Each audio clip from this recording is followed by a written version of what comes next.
I'm Zoe Federoff. I'm Ashok. From Cradle of Filth, and we're here with the Rockin Roundtable, Matthias and Shay.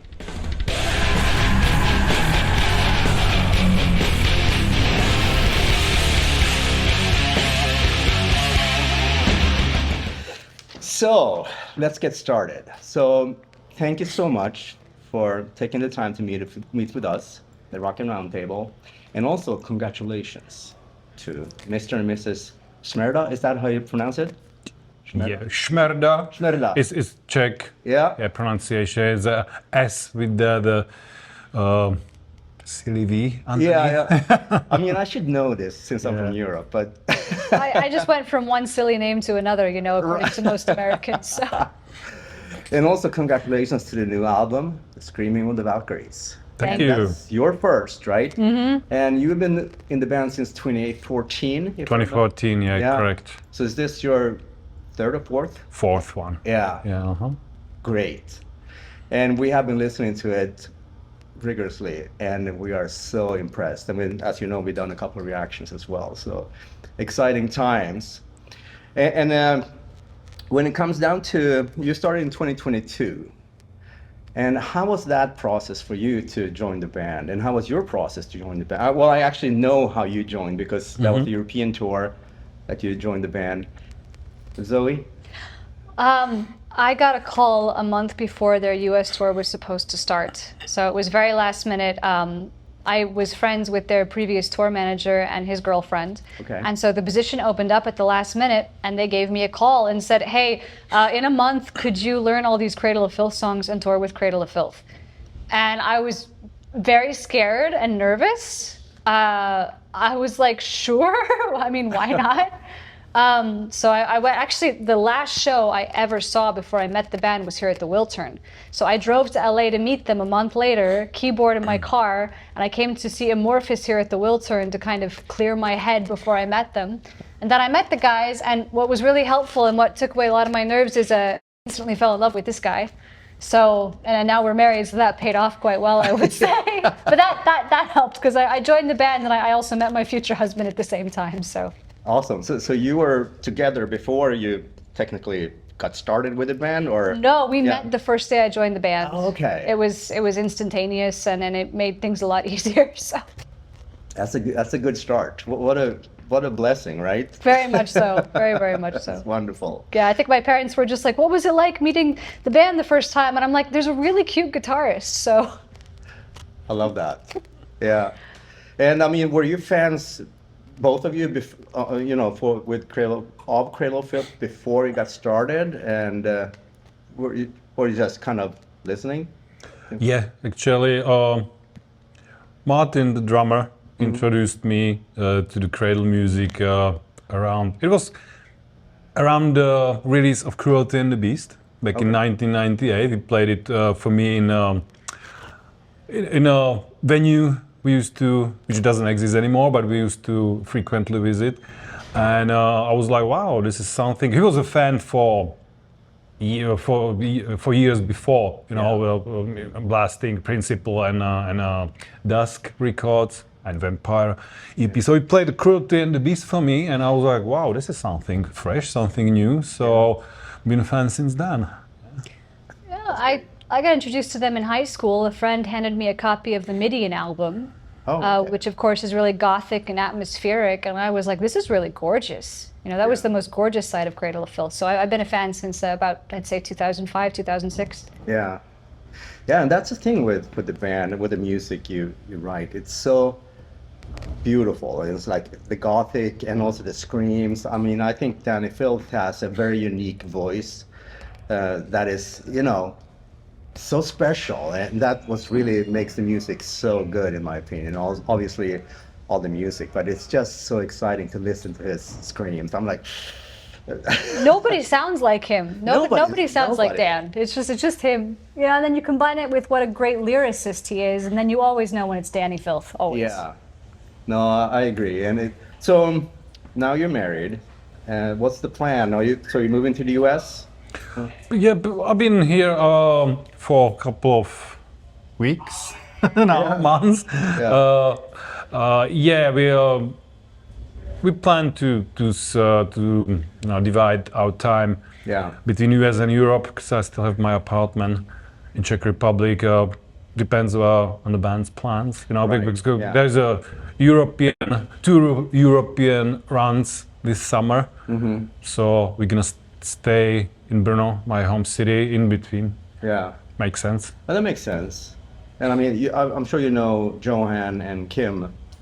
Johan and, Oh, yeah? Yeah, Yeah. They're also getting married now. so- Yes. They've been doing the same thing as us, Yeah. splitting their time Right. between the continents. Yeah. Yeah, but it's a good thing. And I want to ask you, because I saw a YouTube cover you did from Tony McAlpine. So is he that one of was- the big inspirations? or- Yeah. I mean, that was years ago. It was 2007. Oh, yeah. And I had a friend who was studying kind of art college, and it was his like kind of not a graduation. What is the kind of like a graduation, but within a college, and this was his like annual work. So you probably heard about a G3.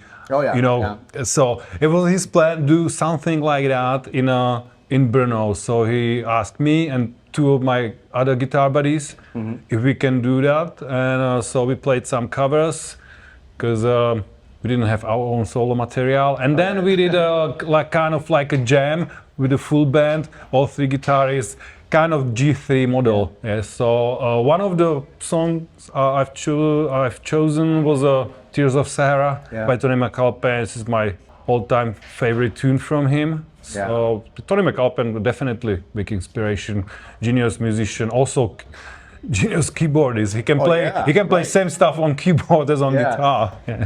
Yeah, no, he is truly amazing. But my good friend played bass with him for a couple of tours. Yeah, I've been fortunate to see him live in Brno 2018. Okay. There was Stuart Ham on bass and Gorgo Borlai from Hungary on drums. Oh, yeah. So like a power trio, it was amazing experience. Yeah. It's always amazing because I'm a big fan of guitar players in general, like Yngwie Malmsteen, obviously. Sure. Never heard of. But also, I mean, nowadays there's so many talented musicians, and so when you write your music, do you sit in the cellar and kind of like, I'm just not going to focus on any other artist, or do you take inspiration from different bands and artists? I mean, I'm coming from a slightly different area of metal already, from like a more of a symphonic metal, melodic death metal area. So I was listening to a lot of Dark Tranquillity actually while I was writing stuff for this current album. Big fan of theirs. I love how they use keys in that band. I think they're just amazing. Yeah, that's true. And I mean, Martin, the keyboard player, he is truly amazing. Same with Rickard in Evergrey. He's also really, really good. And when it comes to these type of musicians, so you mentioned Dark Tranquillity, Cemetery Skyline, that band as well is the same vein and Halo Effect as well. And do you listen to those guys as well? Oh, of course. I mean, Gothenburg sound. Come on. Yeah. I mean, yeah. Right. Who is not into that? Yeah. Who is not? At the Gates and Old stuff. In Flames. Yeah. Old In Flames. Yeah, we actually saw In Flames last weekend. So. Oh, wow. Yeah. So. I haven't seen them yet. I gotta get them on my all list. the old stuff, Arch Enemy, Soilwork, all my favorites. Yeah. I'm happy to hear that since I'm a Swede. I was gonna say, your countrymen really pull this off well. I mean, that's seen as a huge impact on whole music genre. Yeah, like you mentioned, the Gothenburg sound. It's truly inspiring, and it's kind of like after ABBA and Ace of Base, those in Europe. Now we have these guys coming in.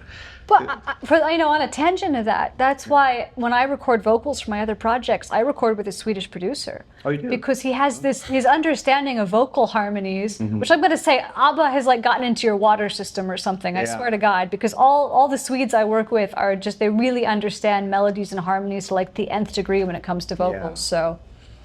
But it's like you said, it's probably ABBA that was, they molded the sound, so to speak.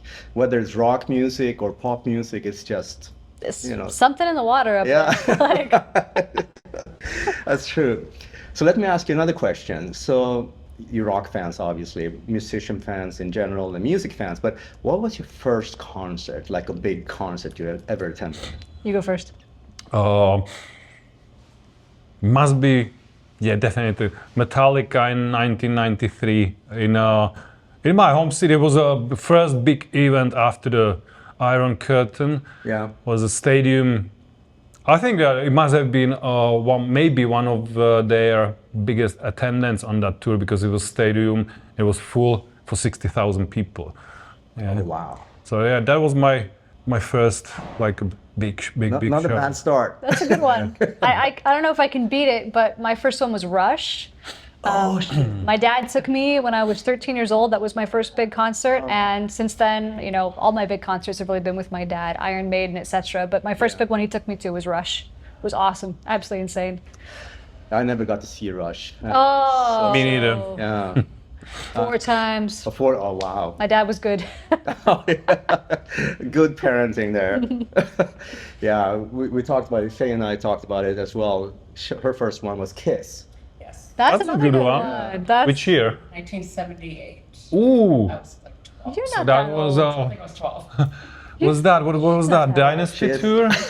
Well, the I Was Made for Loving You just came out. Like So a single. Dynasty Yeah. tour, yeah, uh-huh. It was, I mean, Cool. I couldn't hear for a week. It was worth it. Right. What was yours then?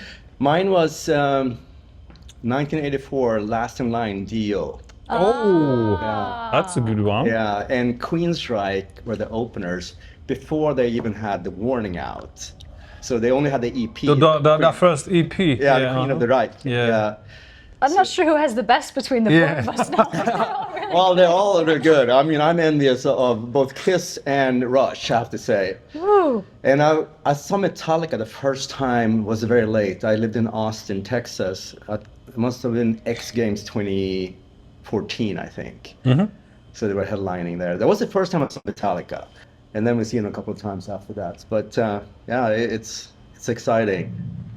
It's always a fun question to ask, because we were talking to our friends here a couple of weeks ago, and she's like, it was Bee Gees, right? Mm-hmm. Yeah. Cool. So, you know. So good friends of ours. They also just moved to Las Vegas. Oh, Cool. yeah, quite a few people up there these days. Yeah. Yes, they're like all of them are moving there. So Mary Zema and stuff, yeah. yeah, you know Mary as well? Yeah, of yeah. course, yeah.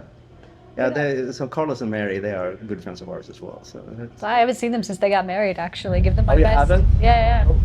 Oh, no. okay. It started. Yeah, so I guess that's the sign. Like, we didn't want to take up too much time of you guys, but we're so grateful to have the chance to talk to you, Cool. and we wish you a really good tour here, and Europe for the summer, right? Yeah, Yeah. Europe run. Yeah. And do you know how long you're going to tour on this album? Well, we're already working on the next album. Oh, you are? Okay. So that one, I don't think you're going to have to wait too long for, but we're going to get in at least a good, I'd say, 18 months on this one of touring. Okay. So, yeah, it'll be a while. Yeah, because it was 3 years between the previous album and this one. So I think it was 4, actually. 4 years, yeah, it was a 2021, yeah, right? it was a Yeah. 4-year gap, so Yeah. Okay, well, thanks again. our pleasure. We really Thank you for appreciate having it, guys, us. and we wish you all the best as a married couple and band members of Cradle of Filth. Thank you very, very Thank much. you. Thank you.